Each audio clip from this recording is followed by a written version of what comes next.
왜냐하면 저희 맘띵 같은 경우는 매년 고등학교를 조사를 합니다. 그 고등학교 수준.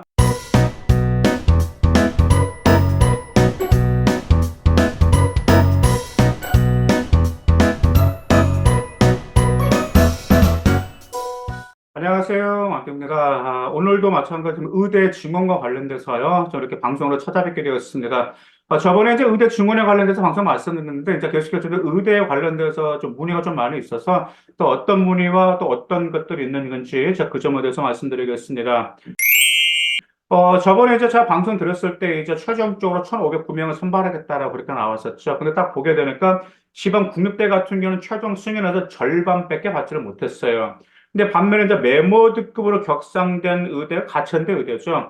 현 정원 40명에서 무려 130명으로 늘어나, 즉 90명이 증원되었어요. 그리고 유일하게 국립대 중에 충북대가 많이 증원되었죠. 76명으로 증원되었고, 그 다음 3위로는 이제 그 인하대와 동국대가 각각 71명씩 증원되었습니다. 근데 이제 쭉 보게 되니까 이제 올해 이제 국립대들 같은 경우는 처음에 신청했던 그만큼 되지는 않았고요. 이제 지방인의 사립대 같은 경우는 1차 초안 그대로 반영이 됐고, 그 다음에 국립대들 같은 경우는 1차 초안의 초반 정도가 지금 승인이 되어서 아무래도 이제 지방 국립대보다 사립대들이 어렵다 보니까 이제 그런 점도 반영해 준 것 같아요, 교육부에서. 자, 근데 이제 전에 의대 방송에서 말씀드렸다시피 의대 입결 하락을 예측은 되긴 되지만 서울에는 최상급 의대는 거의 입결 변화가 없을 거라고 그때 말씀드렸었죠. 왜냐하면 거기 인원 차이가 중원이 변화가 없기 때문에 그렇습니다. 근데 이제 여기서 지금 어떤 문제가 종종 있냐면 이제 아이가 치대나 약대나 한해대나 수의대 이렇게 뭐 그렇게 지원한 아이들 있잖아요. 여기를 지원한 아이들은 종종 입결 하락을 좀 기대하면서 내가 수능 최저를 충족시키면 그래 내가 뭐 지역 인재라도 지방에 있는 의대라도 합격할 가능성이 있지 않을까라고 하면서 그런 문의가 있어요. 왜냐 정원이 늘어났다라는 말이야. 그다음 당연히 빅5건이 아니고 지방 의대 같은 경우 어느 정도 입결이 하락이 될 거라는 말이죠. 그다음 또 하나가 또 무슨 일이 또 있냐면 갑자기는 서연고, 이제 서연고 같은 경우는 서울대 연대 고대 서스카이 같은 경우는 모집 인원에 4,841명을 모집하거든요. 근데 4,841명 중에 30%니까 내신은 좋은 아이들, 30% 같은 경우는 솔직히 의대 합격권 아이들이에요. 30%, 최소 30%. 근데 그 아이들은 자연계열 공학계열 아이들이거든요. 그 아이들도 한번 의대 한번 지원 한번 해볼까라고 하고 이런 케이스가 종종 있다라는 말이죠. 그래서 이런 분위기를 보게 되다 보니까 지금 뭐가 있냐면은 진짜 한번 의대 입결이 하락되겠다 한번 뭐 넣어볼까라는 현재 분위기다 보니까 아무래도 올해는 정말 의대가 경쟁률이 굉장히 치열할 것이라는 게 예측이 되고 있습니다. 그다음 또 하나가 정시도 마찬가지죠. 정시도 종로 학원에서 정시 분석 기준으로 했을 때 원래 국수탄 100분위 기준으로 합격권이 285.9였어요. 근데 2,000명이 증원된다고 하면 정시가 4.5 정도 낮아진 281.4가 될 거라고 그랬거든요. 근데 이제 1,509명이니까 그래도 4분의 3이죠. 4분의 3. 그러다 보니까 대략 100분에도 3점 중후반 정도는 낮아질 것이 지금 예측이 되고 있습니다. 당연히 수시도 낮아지게 되는 거죠. 그리고 또 여기서 이 정시도 낮아진다는 기대감 때문에 서영고라든지 뭐 치대, 약대 그 아이들 좀 더 수능 잘 준비했던 아이들이고 그러다 보니까 그 아이들 한번 노려보겠다라는 이런 전략으로 나오는 아이들도 있고요. 그리고 또 하나가 지역인재 전형이 40에서 60%로 확대가 되었잖아요. 40에서 60%로 확대가 되어 있는 상태. 그 다음에 지역 같은 경우가 그만큼 교과로 많이 선발하고 또 그러나 지역은 말 그대로 뭐죠? 의대 입결이 하락될 수밖에 없기 때문에 그것을 노리겠다는 아이들도 지금 문의가 많이 있습니다.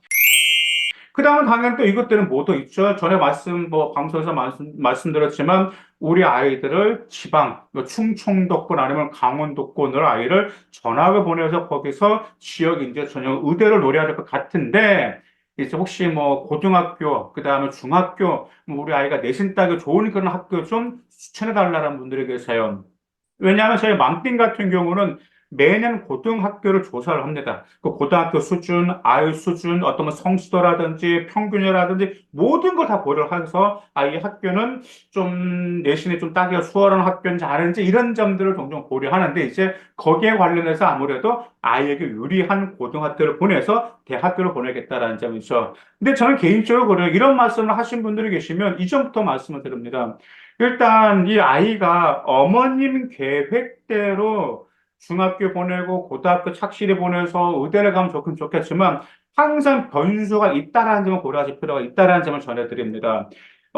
보통 이제 초등학교 때 공부 굉장히 잘하면 이제 당연히 부모님들은 뭘 생각하시죠? 아, 너 의대 가야 된다라고 하는데 제가 그런 학생들 너무 많이 봤습니다.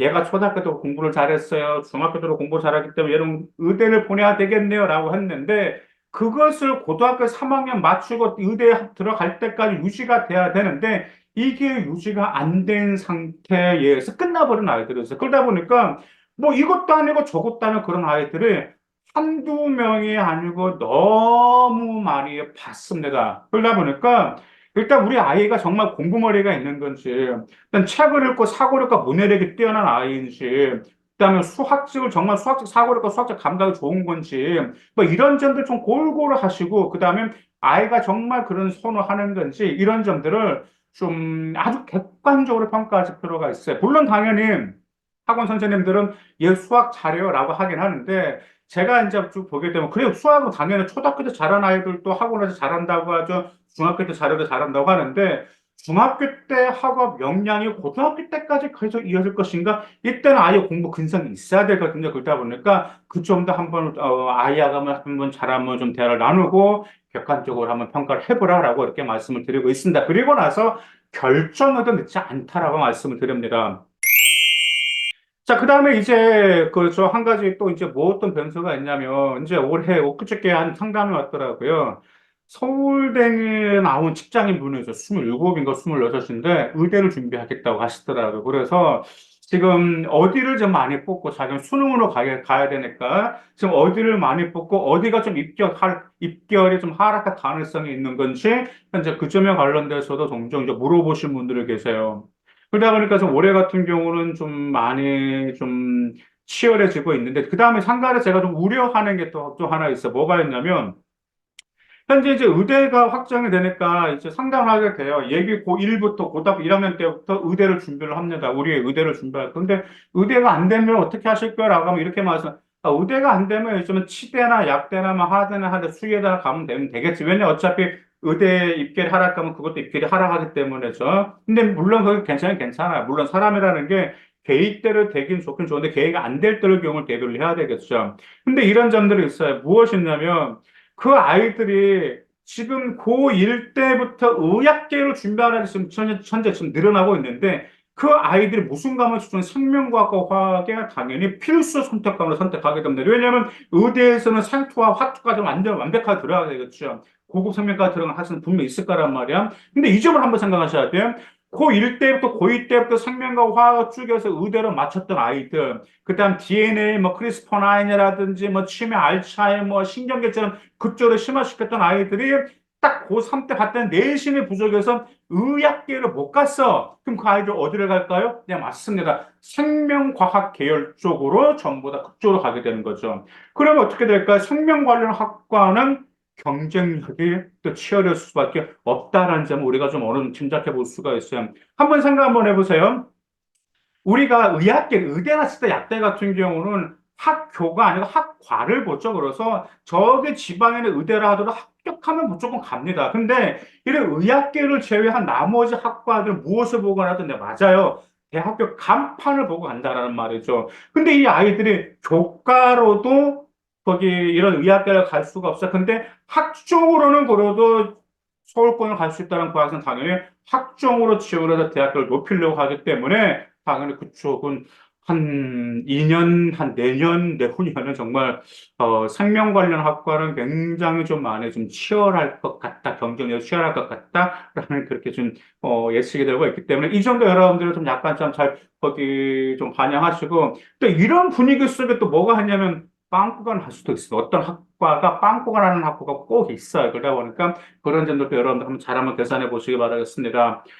그래서 이제 오늘 전해드리고 싶은 이런 요점 무엇이냐면요. 현재 이제 이처럼 의대 열풍이 불면서 의대 증오에 드러나면서 경쟁률이 치열해지게 되면 이 경쟁률 속에 무엇이 있는 것은 우리 수험생과 어머님들 학부모의 심리 싸움이 이제 많이 일어나게 됩니다. 심리전이 일어나게 되죠. 근데 그만큼 경쟁률이 치열하기 때문에 더 철저히 준비하실 필요가 있고요. 절대로 방심하지 말고 끝까지 차근차근 하루하루 충실하시면서 여러분들의 의대를 꼭 목표 달성하시기 바라겠습니다. 감사합니다.